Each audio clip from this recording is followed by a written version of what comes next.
amigos, bem-vindos ao Gente que Fala, sempre ao vivo, de meio-dia a 1 pela rádio Trianon, AM 740 São Paulo, Rádio Universal, AM 810 Santos, AltV, www.altv.com.br, com reapresentação 6 horas da tarde, também TV Guarulhos, canal 20 UHF, canal 3 da NET em Guarulhos, 11h30 da noite. Acesse nosso blog, conheça nossos colunistas e colaboradores, gentequefala.com.br, nossa fanpage, Facebook/programa Gente que Fala. Para você participar, o chat no site da AltV, WhatsApp 974012235 e o telefone de São Paulo 1150526622. Nesta edição de Gente que Fala, conosco Fábio Martins de França. Prazer tê-lo aqui, Fábio. Prazer.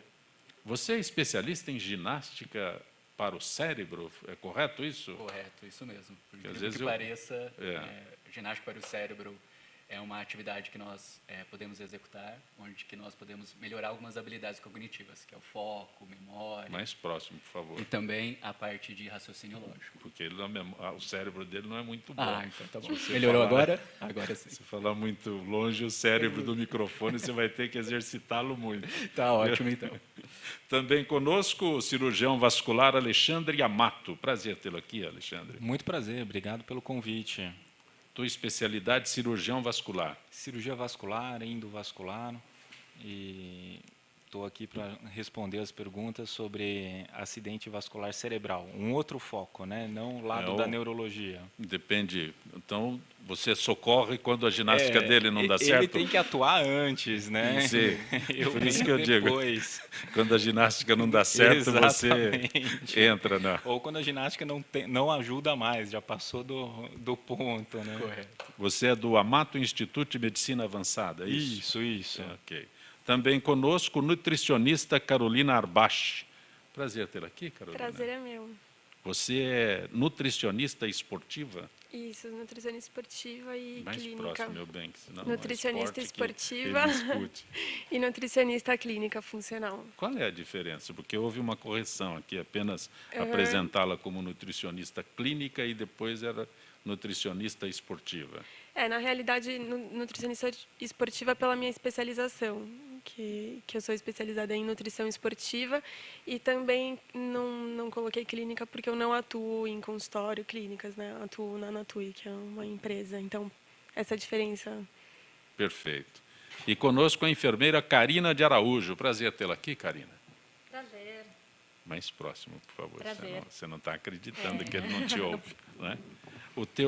A tua especialidade, controle de infecção direto aos profissionais, é isso? Não, na verdade eu sou enfermeira e minha especialização é em controle de infecção relacionada à assistência à saúde. Sim. Dentro da minha especialização, a gente cuida também da saúde do profissional, Certo. que corre o risco de adquirir uma doença, uma infecção, através da assistência, do seu cuidado. Que é a Sol Millennium? A Sol Millennium é uma empresa que ela fornece dispositivos de segurança, de proteção profissional, na área da saúde. É uma multinacional, uma empresa que eu trabalho atualmente.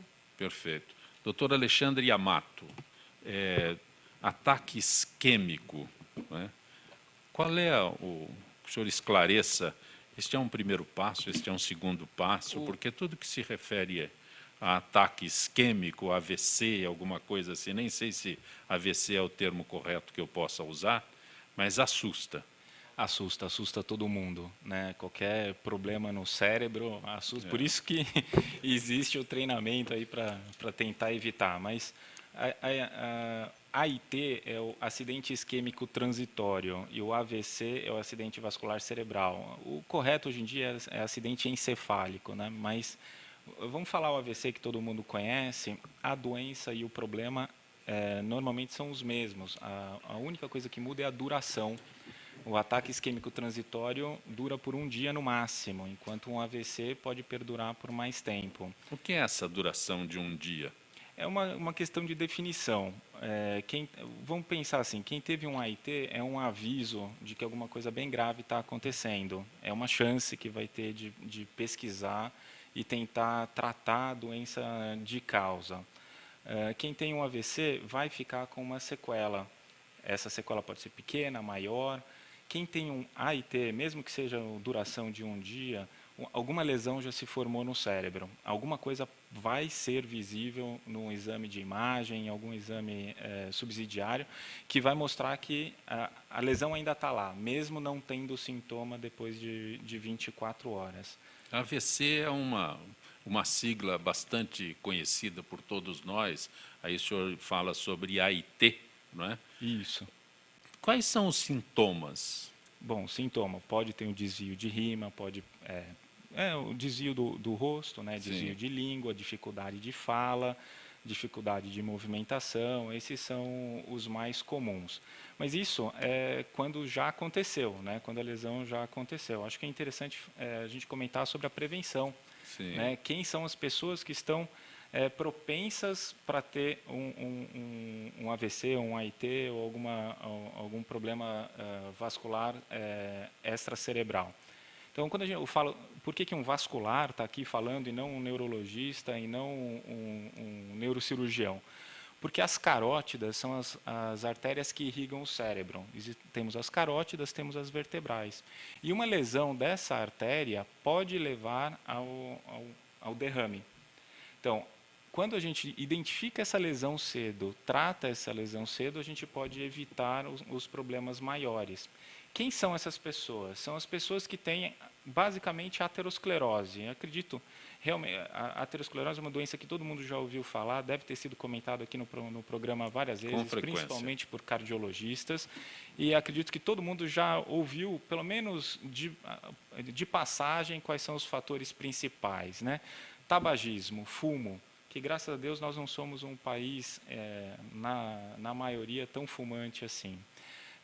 Hipertensão, diabetes, doença coronariana, todos esses são fatores que levam à aterosclerose ou são causados pela aterosclerose. Quando a gente identifica tudo isso, a gente tem que fazer um rastreamento de doença carotídea. Aí a prevenção seria essa. Prevenção é para não chegar no cirurgião vascular, com um cardiologista, com um clínico, com um geriatra, com o seu médico de confiança, a partir de determinada idade, começa a ganhar idade, tem os fatores de risco, a gente tem que investigar. Esses fatores, quando o senhor fala idade, esses fatores de risco começam a se somar.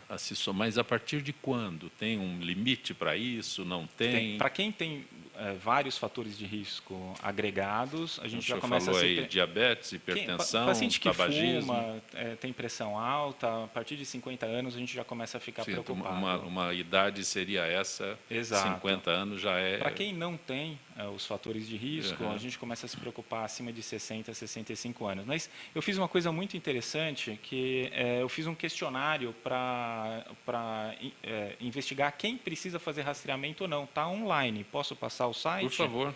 É vascular.pro/carótida, sem um acento. Repete, é só por favor. vascular.pro/carótida, sem um acento. É um questionário, a pessoa responde lá algumas perguntinhas e vai calcular o seu grau de risco. Tem uma pergunta que o senhor possa lembrar agora? A principal é a idade. Sim. A idade, né? O paciente muito jovem não tem que fazer o rastreamento. Quem não tem nenhum fator de risco e é jovem não precisa se preocupar. Mas são perguntas bem focadas nisso que eu já falei. Se já teve algum evento cardíaco, se tem pressão alta, se fuma, idade. E vai respondendo tudo isso, vai somando pontos. Quanto maior o ponto, não quer dizer que tenha doença. Sim. Pode não ter, mas que tem que fazer o rastreamento para evitar, tem.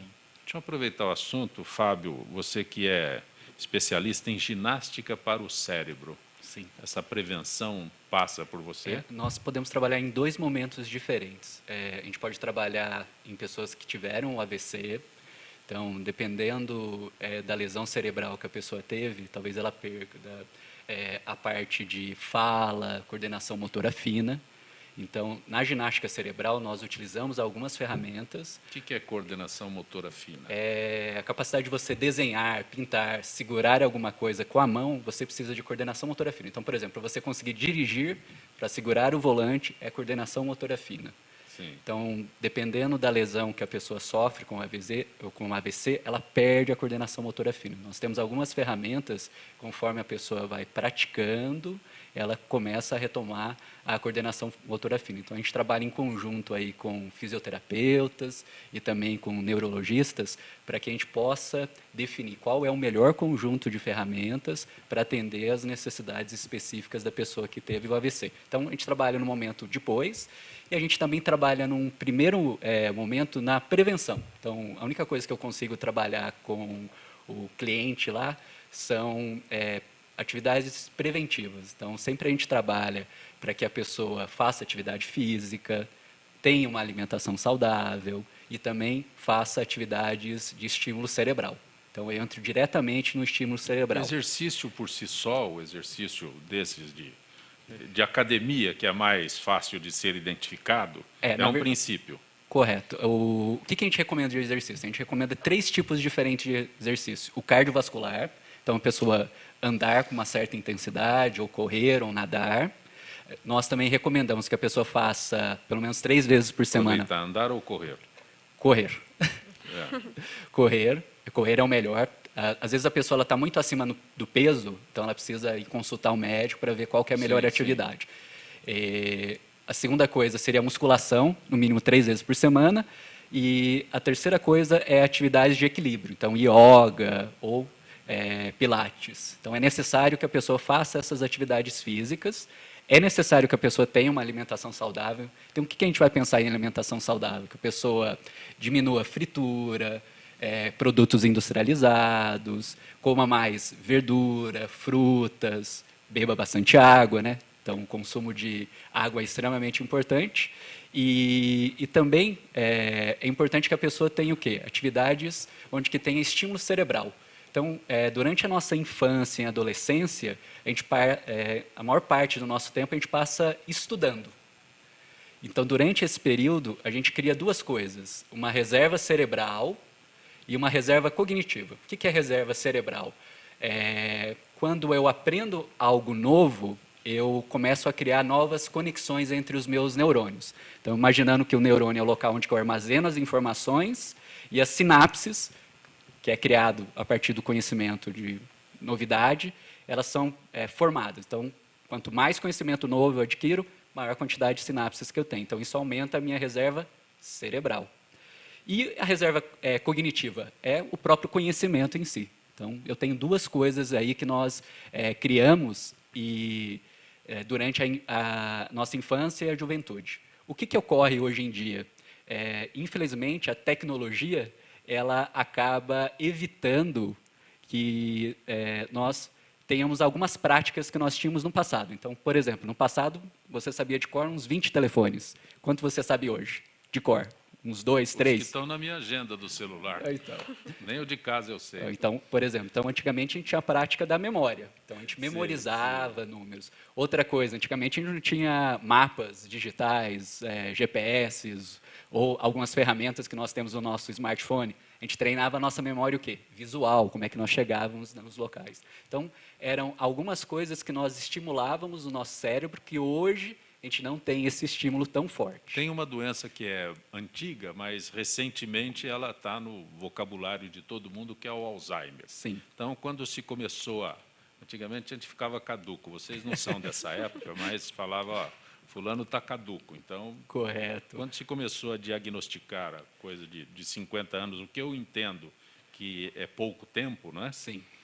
Alzheimer e tal, recentemente se falava em exercícios para evitar ou prolongar, ou sei lá, ou adiar esse tipo de doença. Correto. É palavra cruzada. E agora está nas livrarias livros de colorir para os da minha idade.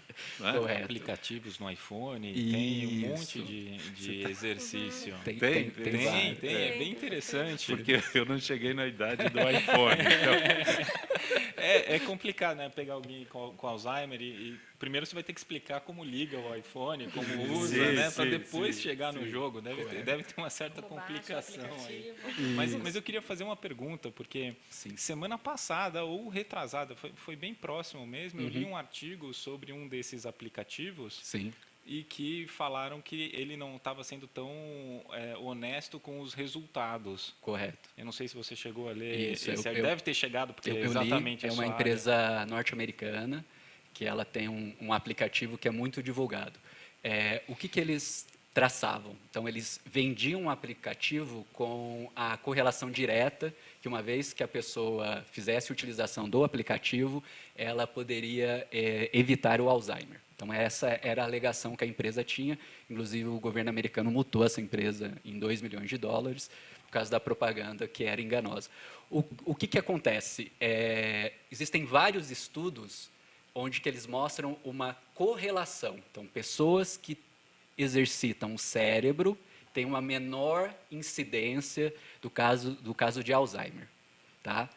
Não existe nenhum estudo que mostra a ligação específica. É aquela história de tomar uma taça de vinho evita a Isso, aterosclerose, né? isso. Todo mundo quer que isso seja verdade, Correto. mas a ligação direta ninguém conseguiu fazer ainda. Ninguém conseguiu. Isso é um problema de pesquisa científica, né? Correto. Para fazer uma coisa que prova isso, você tem que acompanhar a pessoa Durante muitos anos. durante a sua vida toda. Durante muitos então, anos. é tecnicamente inviável. Mas, Zancopé, só voltando para a sua parte, eu acho que hoje em dia o Alzheimer está muito mais na mídia, primeiro que a população envelheceu. Sim. Então, qual que é a perspectiva da OMS? É que a partir de 2025, a cada 1 minuto no mundo seja identificado um novo caso de Alzheimer. Então, a cada minuto vai ter no mundo a identificação de um novo caso de Alzheimer. E o Alzheimer, por enquanto, não tem nenhuma cura. O que tem são fatores de risco. Então, o que é um fator de risco para a pessoa ter Alzheimer? É diabetes, obesidade ou sofrer uma lesão no cérebro. Então, eu tenho um fator de risco. E eu tenho o quê? Prevenção. A única coisa que a gente pode fazer é prevenção. Então, a prevenção são 6 pilares que estão relacionados à prevenção do Alzheimer. Atividade física, alimentação saudável, estímulo cerebral, convívio social, gestão do estresse e o sono. Sim. Esses são os pilares. Se eu praticar esses pilares, a incidência de Alzheimer é muito menor em relação às outras pessoas. Só para esclarecer melhor, esses 2 itens que eu citei, pintura, né, colorir... É o estímulo cerebral. E palavras cruzadas. Estímulo cerebral. Mas tem realmente alguma eficiência isso? E de repente é só para vender livrinho de palavras cruzadas. O que acontece? É identificado que pessoas que têm uma maior reserva cognitiva, então você fazendo palavra cruzada ou fazendo pintura, você aumenta a sua reserva cognitiva. Então, é o conhecimento. O Alzheimer, como é que ele funciona no nosso cérebro? Ele começa a formar placas, e essas placas elas começam a destruir as sinapses, que são as interligações, até a destruição dos neurônios.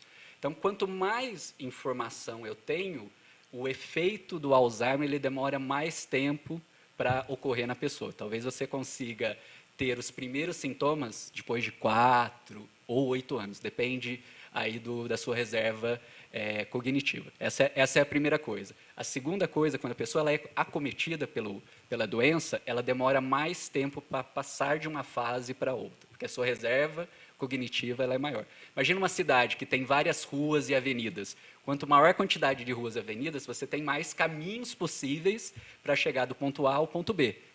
Então, se você tem menos ruas, menos caminhos possíveis. Então, essa que é a característica. Então, por isso que é importante eu ter uma reserva cognitiva maior. Naquele filme que a atriz ganhou o Oscar, acho que há 2 anos atrás, Pra Sempre Alice, era isso, era uma professora universitária, onde ela teve Alzheimer, mas para que ela seja acometida pelos sintomas, demorou um pouco mais, porque ela era uma pessoa que era extremamente intelectualmente ativa, fazia exercício físico, no filme aparece ela correndo, então você tem algumas características ali que a gente consegue observar. Carolina, tanto o Fábio quanto o doutor Alexandre citaram alimentação. Sim. E nós estamos numa época em que se fala muito de alimentação, mas unindo os 2 assuntos deles aqui, né, até que ponto, quando eles falam em alimentação saudável? Acho que ali deu para exemplificar bem que a alimentação é uma das bases de prevenção de muitas Todo mundo fala doenças, de alimentação saudável. Aí saudável é tudo que é bom, você não pode comer. Não é assim. Acho que o primeiro passo para ter que agora, começo de ano, tá todo mundo querendo, Sim. né, cheio de resoluções, né? Vou mudar de vida, vou ser saudável, agora eu vou me alimentar bem. E aí a pessoa já pensa, bom, então vou ter que cortar tudo que for gostoso, tudo que eu gosto, eu corto. E já tem essa característica, né, de encarar uma alimentação saudável como algo ruim ou que não é prazeroso. O que o doutor Alexandre falou sobre a taça de vinho, isso é um mito, é verdadeiro, que o cara tem uma taça desse tamanho? Não, é verdadeiro. O Sim. problema é que É o as tamanho da pessoas... taça. É, o tamanho da taça, né? Eles Ou querem... junta todas as taças Ou da junta semana todas. para tomar num dia Isso. só. Aí não No final de funciona. semana. Não funciona. Mas é verdade. Inclusive tem um estudo famoso, talvez vocês já conheçam, que mostra que a relação entre o consumo de álcool, né, e aí o vinho é a opção mais saudável, por conta que, além do álcool, tem Sim. toda a propriedade antioxidante das uvas e tudo mais. Se você consumir uma dose, né, não é uma garrafa, Sim, uma dose sim. por dia, é melhor do que quem não consome nada. O problema é que é muito difícil, né? Você conhece alguém que toma uma dose só? Ou a pessoa bebe de verdade, ou não toma nada, né? Então, acaba sendo melhor a pessoa que consome uma dose do que ninguém. Mas quem bebe muito, o que é o mais comum, aí é muito pior do que não tomar nada ou tomar E só uma nesse taça. início de ano, nós estamos aqui no dia 13, né? Sim. As pessoas têm uma série de atitudes que Sim. deveriam tomar para começar, para limpar tudo o que conseguiu. Tem algum segredo nisso? Se tivesse, tem que me contar urgente. Acho que o segredo é, primeiro, não... Acho que toda mudança, para ser duradoura, não pode ser muito drástica, tem que ser lenta e Todos aos nós temos poucos, uma né? rotina. Como é que nós Isso. alteramos esta rotina de uma hora para outra? Porque nós saímos de um período muito bom, né? Natal, Ano Novo, Réveillon, aquele negócio todo, e aí é uma alteração de rotina drástica. Sim, é um pouco período turbulento. Eu acho que o problema, a pessoa não pode querer mudar e resolver mudar de uma hora para outra e começar a fazer uma dieta muito drástica, que é o que acontece. Passou festas, férias, o pessoal quer emagrecer para o carnaval, né? Mas não vai dar nem tempo. Não dá tempo. Primeiro porque você não leva Sim. um mês para ganhar 10 quilos. Também não vai ser em um mês que você vai perder esses 10 quilos, né? É algo que vai acontecendo ao longo do tempo. Então, acho que a primeira coisa é não colocar uma data assim, né? A pessoa não tem que emagrecer ou mudar de vida para uma festa ou para um carnaval, ou, né, para um acontecimento daqui a um mês. Tem que ser algo Como é que para o se resto da altera essa vida. rotina? Eu tenho que colocar lá na geladeira Pode ser uma boa relação? tática. Não, eu acho que tem que ir alterando aos poucos, né? Primeiro identificar os problemas, né, maiores. Então, de repente, uma pessoa que bebe muito, então vamos ver como Vou ter vai que usar diminuir. o Fábio para não chegar no Tem que- doutor Alexandre. com Eu li certeza. uma Tem que me dica, socorrer eu ao queria Fábio. perguntar se é verdade. Se a gente começar a jantar em prato de sobremesa, ajuda? Menor. Um prato Eu li que- menor. então, Pode ajudar. que você São engana várias- seu Sim. cérebro, né? Depende de quantos Nossa, o pratos prato de tá sobremesa. cheio. Né? Depende de quantos pratos de sobremesa você vai usar para enganar o cérebro. Não seria isso? Mais ou menos. São várias dicas que podem parecer bobas, mas que trazem efeito, né? E acho que ir traçando metas palpáveis e que sejam possíveis, né? Se você tem uma alimentação péssima, aquela pessoa que acorda tomando refrigerante com bolo, né? Que bom. Toma... Tudo isso é bom. Não. Claro que não vai ser de um dia para a noite Sim, que ela sim. vai ter uma alimentação perfeita, sem açúcar, super saudável, né? Tem que ser aos poucos. Até porque a chance dessa pessoa fazer no máximo uma semana e desistir e querer voltar para o bolo com refrigerante vai ser maior, né? Então tem que ir adotando hábitos saudáveis aos poucos. Como a alimentação é algo meio complexo, porque envolve a parte social, envolve muito o psicológico. Então tem que ser aos poucos, também para a pessoa não ter essa sensação de que tudo que eu quero, tudo que eu gosto, eu não posso comer, né? E aí ela fica com Tudo que minha é bom vida é proibido. tudo que é bom é proibido, minha vida agora é sem graça porque eu estou de dieta, né? Eu não vou ser bem feliz. assim. Eu não vou mais ser feliz, É, exatamente. acho que a palavra é essa, não é dieta, né? Exatamente. É reeducação Educação. alimentar. Educação alimentar. Se você fica pensando que está de dieta, tem um dia final, né? Um dia vai acabar. É exatamente Reeducação isso que eu não, é estava falando. pro fim da vida. Pro fim da vida, Karina, não tem que ter... você que é enfermeira especialista em controle de infecção, né? Profissionais de saúde, acho que estão mais sujeitos, mais vulneráveis. Seria isso? Então, hoje, o tema que eu venho trazer é um tema muito importante, sério, que é hoje os profissionais da saúde, eles estão ali para restabelecer a saúde de vários pacientes. Então, eles estão para cuidar e ter um paciente saudável. Só que esse profissional hoje, ele está adoecendo na linha de frente. Então, ao invés de cuidar, você tem uma pessoa doente cuidando de uma outra pessoa que está doente. Então, hoje em diversos hospitais, a Organização Mundial da Saúde, ela diz o quê? Que a gente tem 33 milhões de profissionais da saúde. E desses 33 milhões, 3 milhões passam por acidentes com agulhas contaminadas por ano, que é um número bem significativo. Mas a gente tem diversos estudos que apontam que os acidentes, 91% são subnotificados. Então, se a gente pegar que a gente tem 3 milhões notificados e que 91% não são notificados, a gente tem muito acidente. A gente tem mais acidentes do que a quantidade de profissionais que a gente tem na linha de frente hoje. E o acidente com pérfuro cortante, vamos supor que eu, Karina, enfermeira, vou atender um paciente, fazer uma injeção intramuscular nele, uma bezetacil que dói bastante. E aí, eu tiro a agulha e me perfuro em seguida. Eu tenho o risco de contrair HIV, hepatite, mais de 20 patógenos que são transmitidos pelo sangue. Então, o profissional, ele pode ter o adoecimento pelo patógeno, mas também tem o transtorno emocional dele, porque ele não sabe se ele vai adquirir uma doença que vai mudar para a vida inteira os hábitos dele. Então, eu venho falar um pouquinho desse tema que é muito importante. Vou aproveitar, me permita, doutor Alexandre, Sim. que está aqui, mas Ser um testemunho. eu imagino que se eu preciso dos trabalhos do doutor Alexandre, ele tenha o cuidado de se proteger para exercer a... O cuidado existe. Sim. Só que existem várias variáveis que às vezes atrapalham. Então, eu vou contar de época da residência, que eu acho que é onde as coisas mais acontecem. Faz mais de década atrás, mas na época da residência a gente trabalha demais. A carga horária é insana, a ponto... Teve um dia não, foram mais, né? Foram 72 horas de plantão seguidos, né? Não era rotina, mas rotina eram 36, 48 horas, com certeza. Então, se você entra numa cirurgia depois de 48 horas de trabalho,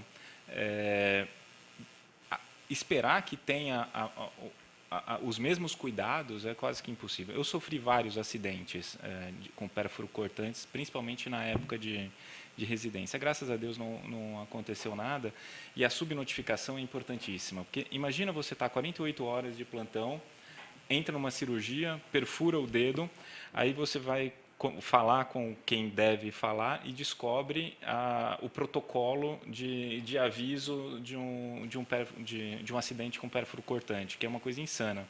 Você vai gastar mais umas 12 horas indo fazer exame, avisando todo mundo que tem que avisar. Então, eu subnotifiquei os acidentes da minha época com certeza absoluta. E é um problema enorme. Aí tem outra coisa também, está falando só de pérfuro cortante, mas eu trabalho com raio-x, então com a fluoroscopia, que é um equipamento que emite raio-x numa dose altíssima. E esse controle também tem que ser feito. Tem um cirurgião americano recentemente que teve um tumor cerebral por causa do raio-x que ele usou durante a vida toda. Então, imagina, ele salvou centenas ou mais, milhares de vidas fazendo isso. E ele acabou adquirindo uma doença diretamente relacionada ao trabalho dele. Mas, Karina, você que é uma área específica tua, enfermagem, como se proteger? Como os teus colegas de profissão podem fazer esta... É uma prevenção. Isso. O acidente com pérfuro cortante, ele é multifatorial.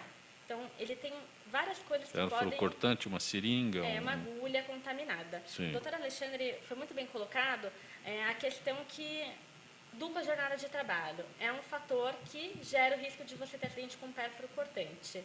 Emergência é um outro fator.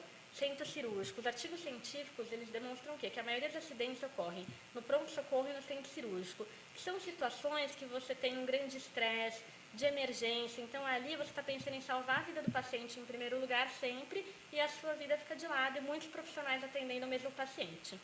Então, a gente também tem outros setores que estão sendo afetados com acidentes com pérfuro cortante, como lavanderia, manutenção e o profissional da limpeza. Hoje, dentro do hospital, numa emergência, uma seringa contaminada acaba indo para um lixo comum, o profissional da limpeza vai fazer a coleta desse lixo e se perfura. E aí ele não sabe nem quem procurar para ter uma medida de prevenção após o acidente. E essa questão da burocracia é uma questão também, por isso que a gente tem 91% de subnotificação. Quando você vai fazer a notificação desse acidente, você precisa procurar vários setores. E aí, nisso... E a dificuldade que o doutor Alexandre relatou. Então, a gente não consegue ter... esses 3 milhões é pouco perto do cenário que a gente tem no Brasil hoje. Uma das maneiras de evitar o acidente com pérfuro cortante, em diversas situações, são dispositivos de segurança. Então, hoje no Brasil tem uma norma que chama NR32, que ela preconiza que todas as instituições de saúde disponibilizem os pérfuro cortantes com dispositivo de segurança. Então, agulhas, lancetas, seringas com dispositivo de segurança. Então, esses dispositivos vão prevenir o acidente tanto no momento da aplicação, no procedimento, quanto no descarte. Então, aqui, doutor Zancopé, tem um exemplo de como prevenir. Do doutor. Vamos tomar uma injeção, doutor? Vamos aplicar agora uma injeção. Até saiu de pé. E eu trouxe uma agulha bem grande.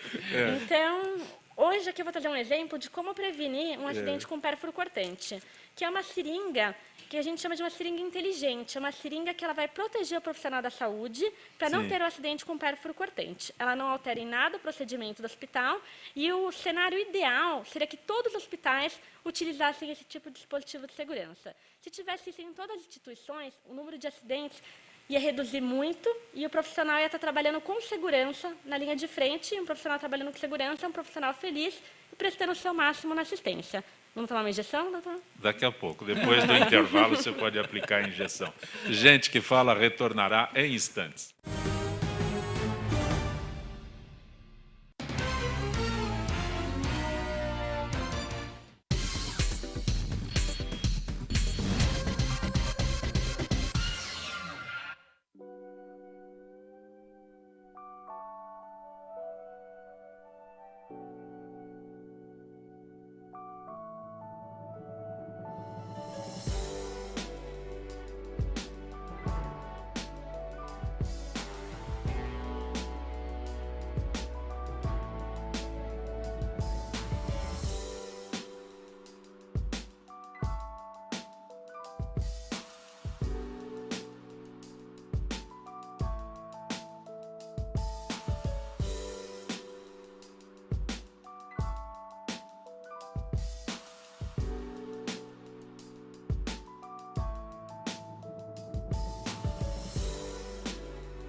Eu não sabia quase nada.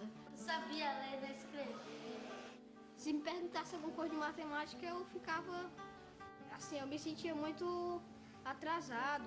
Entrei no Acelera, aprendi a ler, a escrever, um bocado de coisa. Eu sinto vontade de fazer muita coisa. Você fazer conta como sabia, você fazer tudo que eu nem sonhava de aprender. O Acelera Brasil me incentivou muito a estudar, sem querer ser alguém mesmo na vida. Ser famoso também. Agora eu tô estudando, tô feliz da vida. Pra ser alguém na vida, tem que estudar.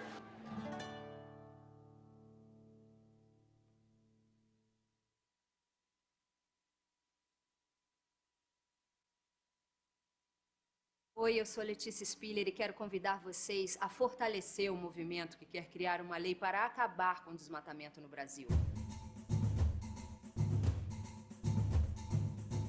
Nossas florestas não podem mais ser destruídas. São elas que garantem a nossa qualidade de vida. Eu quero floresta em pé, água fresca, clima ameno e desmatamento zero. E você? Participe, assine a petição.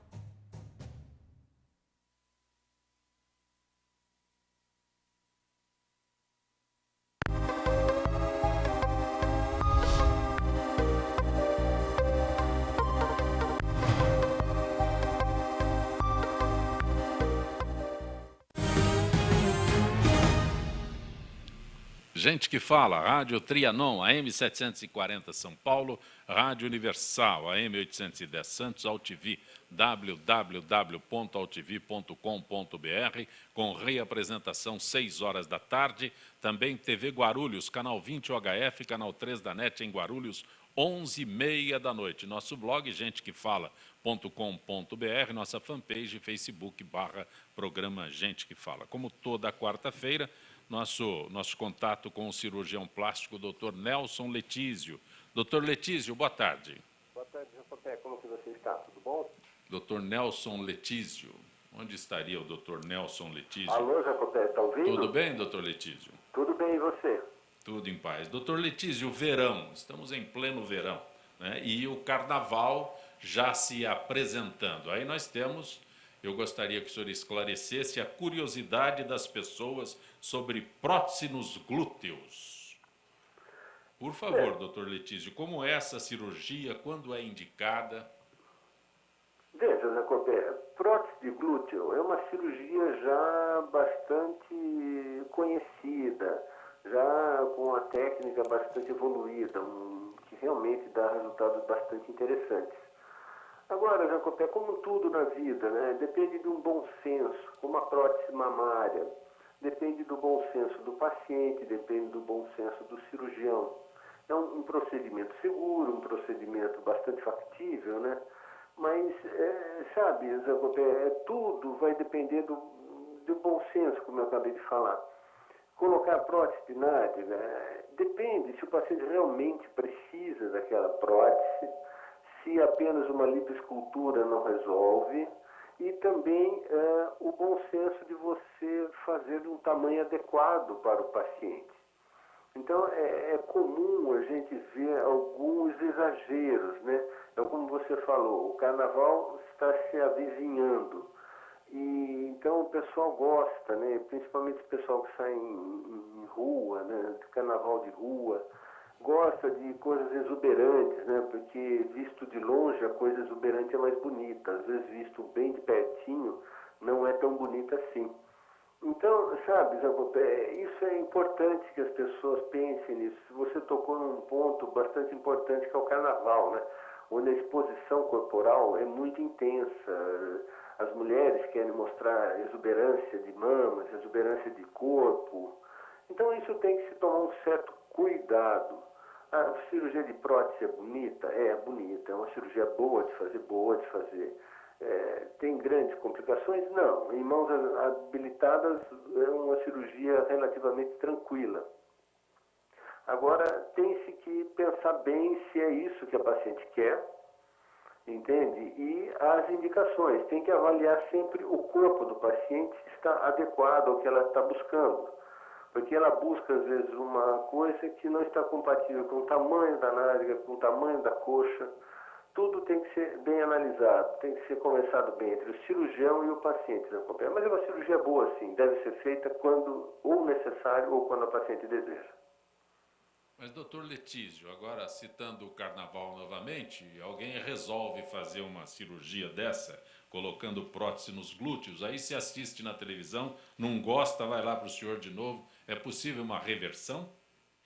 Sim, se você... Agora, para o carnaval é impossível, né, Jean Copé? Ninguém coloca uma prótese de carnaval. Hoje nós estamos no dia 13, o carnaval será dia 8 ou 9. É impossível alguém fazer alguma cirurgia e ainda querer aproveitar o carnaval. Isso não existe. Agora, sim, se a paciente coloca uma prótese de nádega, ela ficou exuberante demais. Ela fala, não é bem isso que eu queria uma coisa menor. Sim, é possível reverter. Você tira uma prótese, coloca uma menor, ou muitas vezes você pode retirar a prótese e o paciente ficar sem a prótese. Isso vai depender de se a nádega está mais flácida ou não está muito flácida. Isso tudo tem que ser avaliado paciente por paciente. Não dá para fazer uma regra. Doutor Letísio, agradeço mais uma vez tua gentileza com o nosso Gente que Fala. Uma boa tarde, doutor Letísio. Boa tarde, saúde e paz para todos aí. Um abraço. O nosso Gente que Fala, o Fábio Martins de França, que é especialista em ginástica para o cérebro.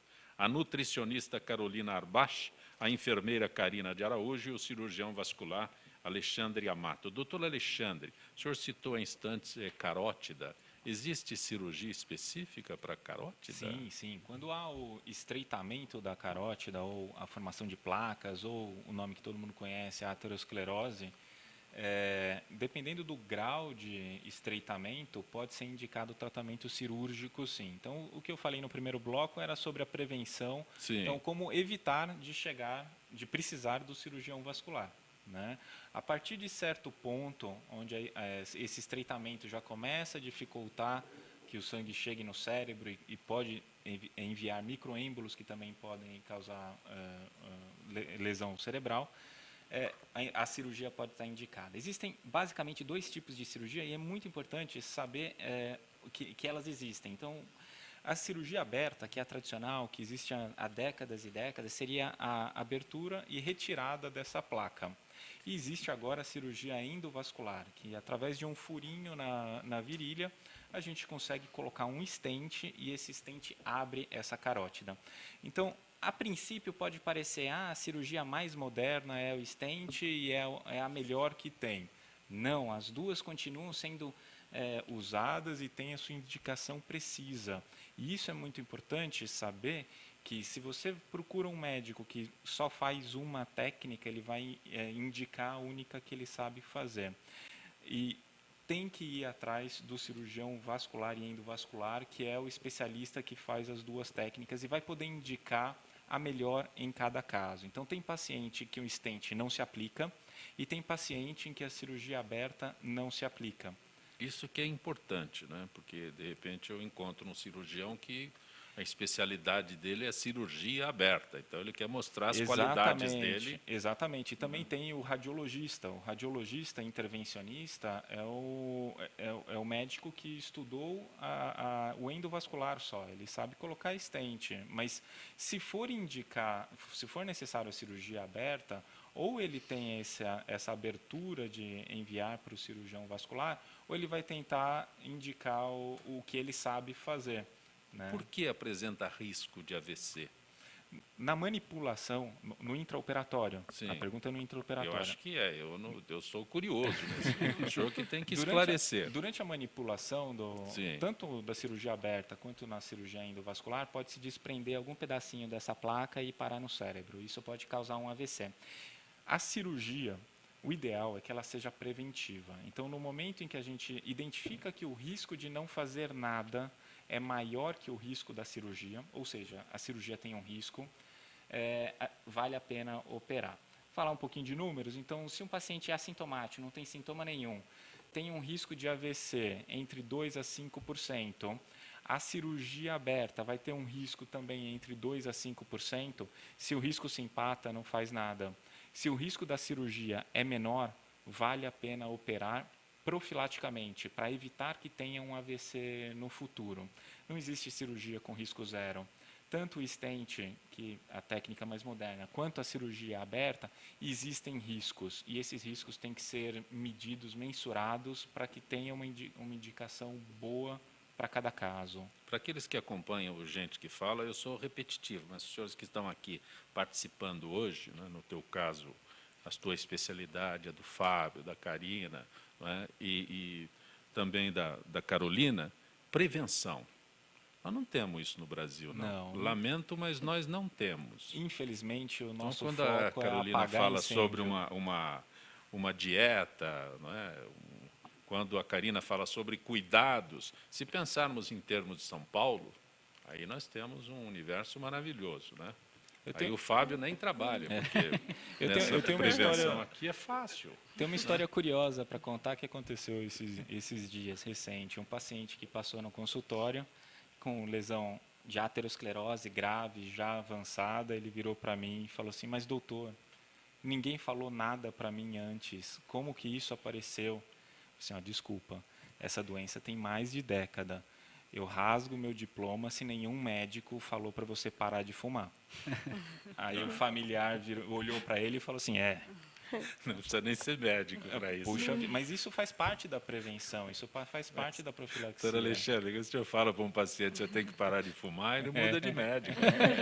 É o mais fácil. Exatamente. Você vai lá e o Fábio, você tem que exercitar, fazer isso, aquilo, exercitar o teu dar cérebro. trabalho, Eu não vou mais com o Fábio. Essas coisas são comuns. Não, é correto.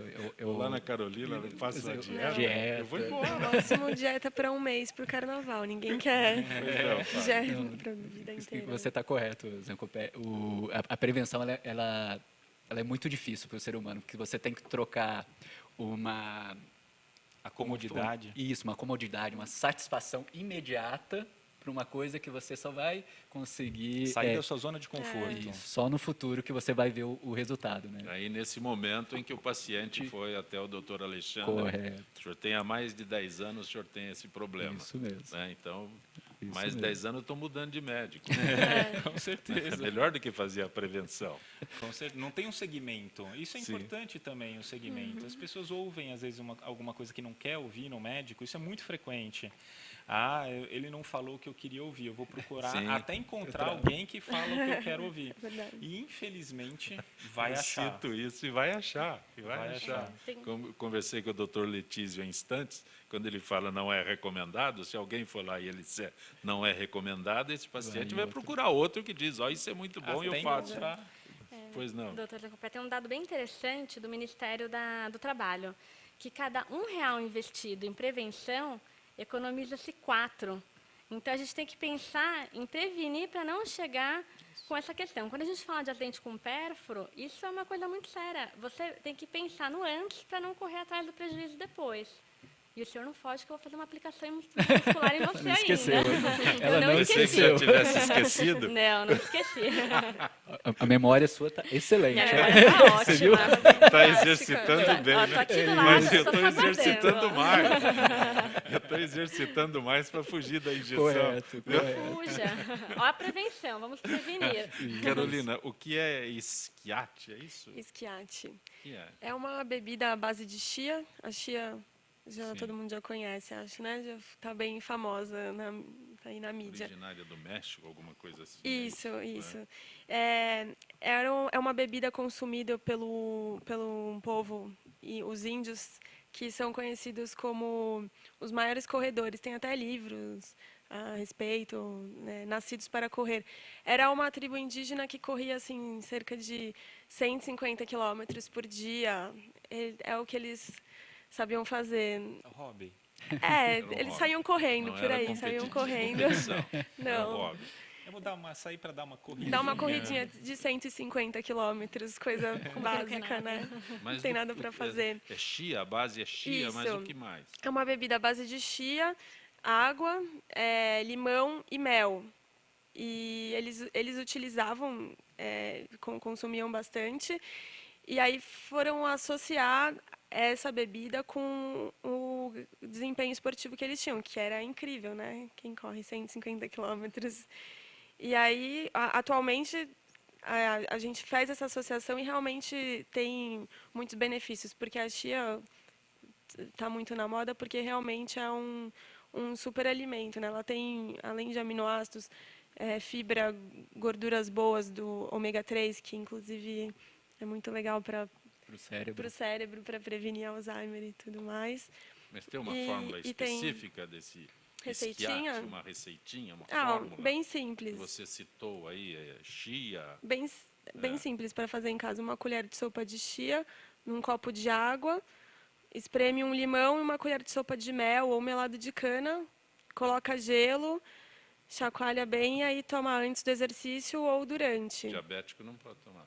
Aí o mel não é indicado, Aí mas tem daí a dá para restrição. tirar o mel e colocar uma estévia, por exemplo, um adoçante natural. Dá Espero pra que nenhum colocar. diabético queira correr 100, 150 quilômetros sem um acompanhamento Eu médico, espero- por favor. Quem vai Aliás, não só um acompanhar? diabético, né? Ninguém. Quem vai acompanhá-lo? De Diga o moto curso. do lado, uma van.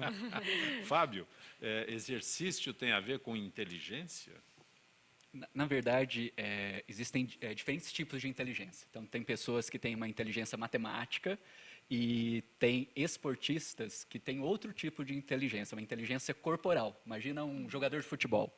Como é que ele consegue chutar uma bola e acertar no pé de uma outra pessoa que está em movimento? Então, ele tem uma inteligência corporal. Bailarino, inteligência corporal. Tem pessoas que têm inteligências linguísticas. Eu consigo aprender vários idiomas e eu consigo praticar esses idiomas. Então, existem vários tipos de inteligência. Você não pode rotular uma pessoa que não tem uma habilidade em específico de não ser inteligente. Talvez ele não tenha aquela habilidade de... eu sou um péssimo jogador de futebol, então eu não tenho uma inteligência corporal boa. Então, é um exemplo. Então, rotular pessoas é ruim.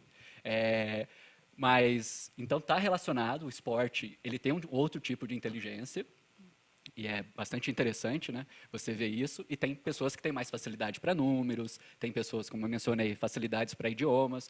A gente tem que identificar qual dessas inteligências é a melhor e utilizar isso para como um benefício próprio, né? E, às vezes, a gente tem que pegar uma deficiência e daí trabalhar essa deficiência e tentar melhorar essa deficiência. Tem 3 tipos de inteligência que são importantes para o trabalho e também para a vida social. A inteligência lógico-matemática. Então, matemática você usa todo dia.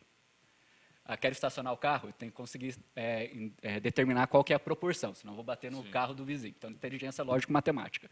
A interpessoal, todo mundo hoje convive em sociedade, então é difícil você ter uma pessoa que não consegue se relacionar. E eu também preciso ter o quê?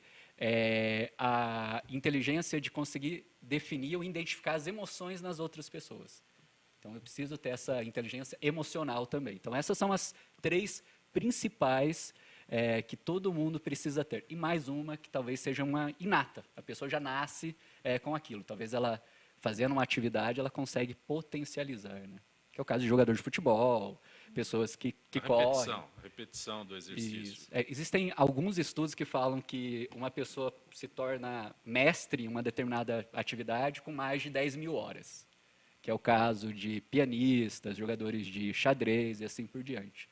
Existem outros estudos que falam que a partir de 82 horas você já consegue dominar o assunto, não que você seja mestre naquele assunto. Então, 82 horas é o tempo mínimo para você dominar o assunto. Eu sei o que eu consigo conversar sobre aquele assunto. Então, existem diferentes Mas coisas. o exercício simples, repetindo, o exercício simples é importantíssimo. É importantíssimo. A repetição, ele auxilia no processo de memorização. Então, quero me lembrar de alguma coisa, o que eu devo fazer? Estou lá em casa, eu estou estudando, o que eu devo fazer para conseguir reter a informação? Primeira coisa é escrever. Então, quando eu escrevo algo que eu quero aprender, eu aumento em 188% a capacidade de retenção. A segunda coisa é a repetição. Então, a repetição auxilia no processo de memorização. Tem uma coisa que é extremamente importante. Existe a chamada curva do esquecimento. O que é a curva do esquecimento? É um processo que acontece com todo mundo, que uma informação que é exposta, após um período de tempo, eu não consigo reter essa informação. Então, um exemplo, de tudo que a gente está falando aqui, do preparo do chá, por exemplo, amanhã eu vou lembrar 60%, talvez eu esqueça do mel, que eu tenho que adicionar mel. Então, após 24 horas, a gente esquece 60%. Após 7 dias, a gente vai esquecer o quê? A gente vai só se lembrar 30%. Talvez eu me lembre que é chia. Eu não me lembro que eu tenho que Já esqueci. Já esqueceu. Já esqueci. Talvez eu não lembre da quantidade, da colher e assim por diante. E 30 dias depois, talvez eu me lembre que eu falei assim, nossa, a gente conversou sobre o assunto. Eu preciso ganhar da curva do esquecimento. Daí entra a repetição. Sim. Escrever, fazer uma revisão logo após, 24 horas, 7 dias e 30 dias. Daí eu retenho essa informação ad eterno. Karina, você está quietinha aí, não desistiu ainda da Não, aplicação não da desisti de injeção? maneira alguma. Explica melhor sobre a seringa Vou explicar que você diz que tem...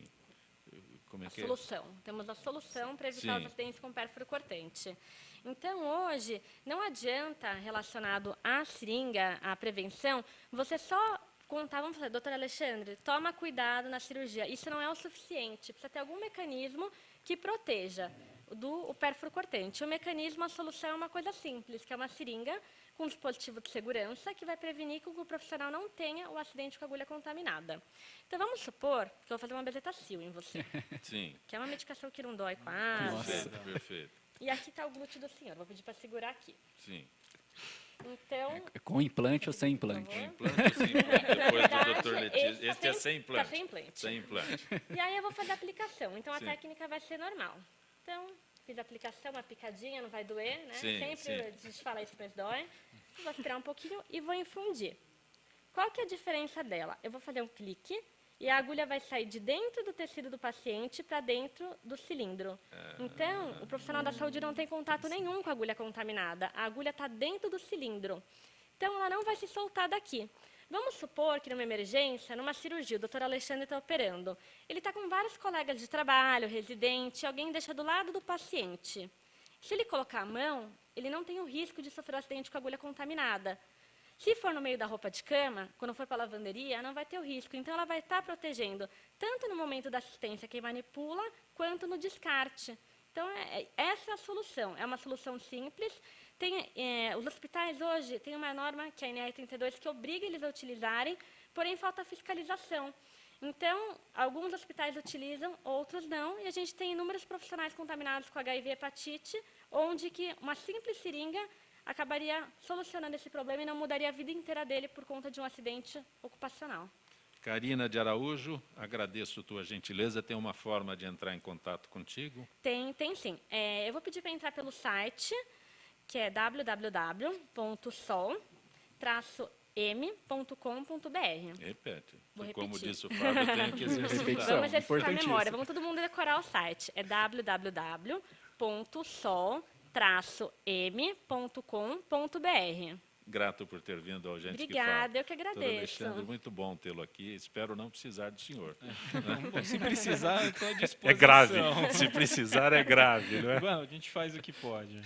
Grato por ter vindo ao Gente Obrigado que Fala. pelo Tem uma convite. forma de contato mais direto? Tem Um site, um o telefone. nosso consultório, o site é www.amato.com.br. Grato por ter vindo ao Gente que Fala. Fábio Martins, de França, tem alguma forma de entrar em contato direto contigo, um site? Tem sim. E eu queria também aproveitar para convidar todos os ouvintes. Nós vamos ter na semana que vem a semana do Cérebro Ativo, onde nós vamos ter mini workshops, palestras e outras atividades ali na Avenida Pompeia. E caso vocês queiram participar do evento, por favor, entre em contato com o telefone 3181-2166. Repete, 3181. 3181-2166. E os eventos vão ser na parte da manhã, à tarde e à noite. Avenida Pompeia é no no método Supera Ginástica para o Cérebro. É Isso mesmo. Então, do dia 18 ao dia 23. Grato por ter vindo ao Obrigado nosso você. Gente que Fala. E você, Carolina Arbach, bom tê-la aqui. Como é que se entra em contato direto contigo? Pode ser pelo site também, www.natue.com.br. Grato por ter vindo. Transmito um Eu que abraço do agradeço. Dr. Carlos Arbach. Pode deixar. Ok. Gente que Fala tem a direção-geral do jornalista Fausto Camunha, a diretora de produção Zenilda Salvato, redação Raela Brandão, Pedro Schiavon, na pauta José Carlos Sicarelli, produção cultural Ricardo Godoy, na rádio Trianon, Benê, Cléo Rodrigues, Neildo Neres, Ricardo Valim, na direção da TV Guarulhos, Fernando Mauro, na direção da UTV Alberto Luquete, na técnica James Eduardo, Marcelo Fontan, Sérgio Oliveira e Iago Matsumoto. Estaremos de volta amanhã, meio-dia. Gratos, até lá.